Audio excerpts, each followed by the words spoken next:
So, someone that clever, Prabhakaran, he had a talent of getting out of every tight spot. Yes. He was cornered by the IPKF, he got out of it. He was cornered by your armies, Sri Lankan armies many times.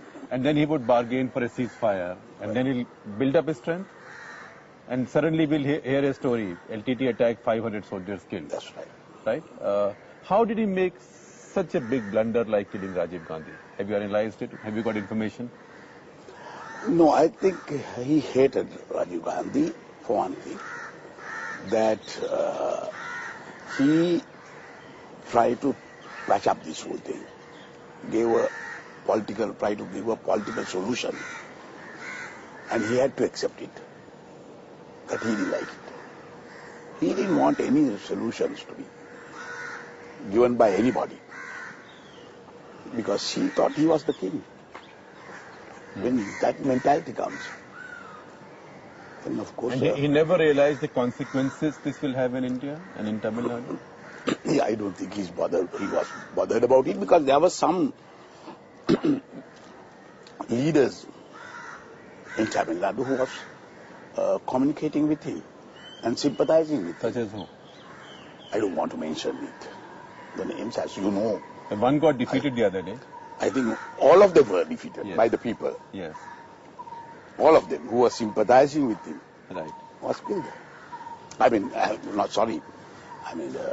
they were defeated by the Indian voters. So they are intelligent voters. We hear that you were told of Prabhakaran's death when you were in Qatar. No. Never. I got it...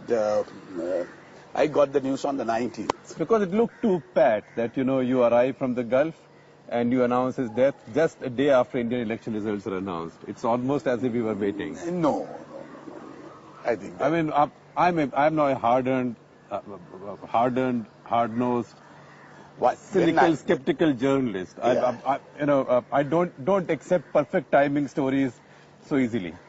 No, I think it's not timing. I mean, we never timed it. We have to do that after the elections. Can you imagine if you had announced his death a day before the voting in Tamil Nadu? Yes. The impact it would have Nothing would have been. Nothing.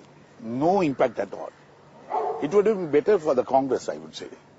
Well, I don't know, but I would still say I don't quite buy that this happened with such perfect timing. No, it was not timed like that. Believe me. Yes. If I knew earlier, I would have come out with it. I know my politicians. No, but I'm a different type of politician. No, let's go back to the war.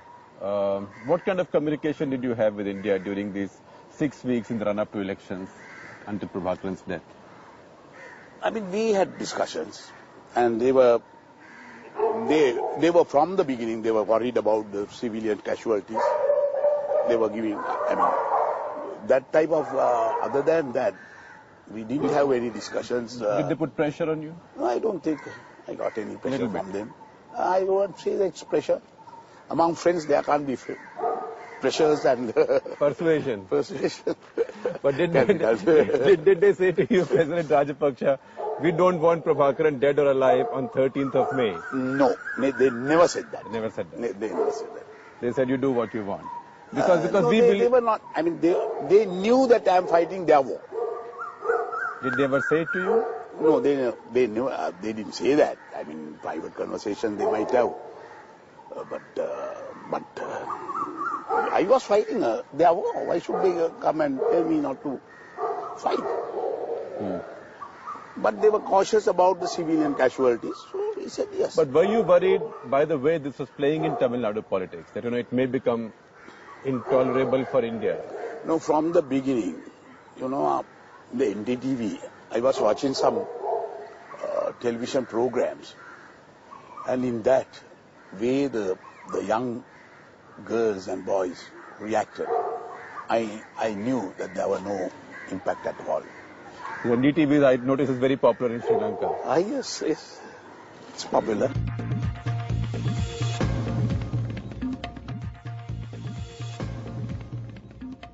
You, in your eyes, make no distinction between Tamil and Sinhala. I can't do that because my own relations are Tamils. Some of the relations. My niece is married to a Tamil. She's a member of parliament.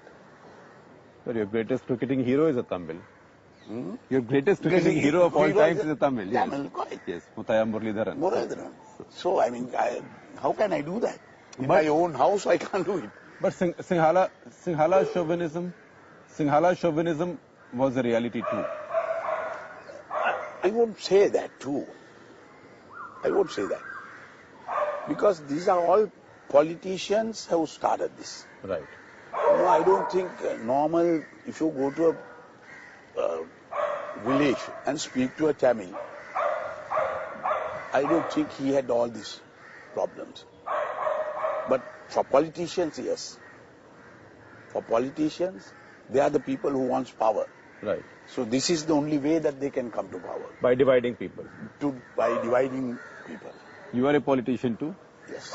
You have no intention of doing that? I don't want. Because I want the whole country to vote for me. Because this election you will sweep. Are you holding an early election? I might. You might. So if I read your smile, if I read your smile correctly, it means why shouldn't I? Why should I? Right? Yes, because you got the country on your side. Yeah, but the only thing is I can't have elections for 4 years from the time that I was elected. Yeah, right. So in November only I can take a decision. I mean, you would have loved to do it now. Yes. Now, right. yes. But so November, I can say reasonably that we expect an early election. Either parliamentary or presidential. Or presidential.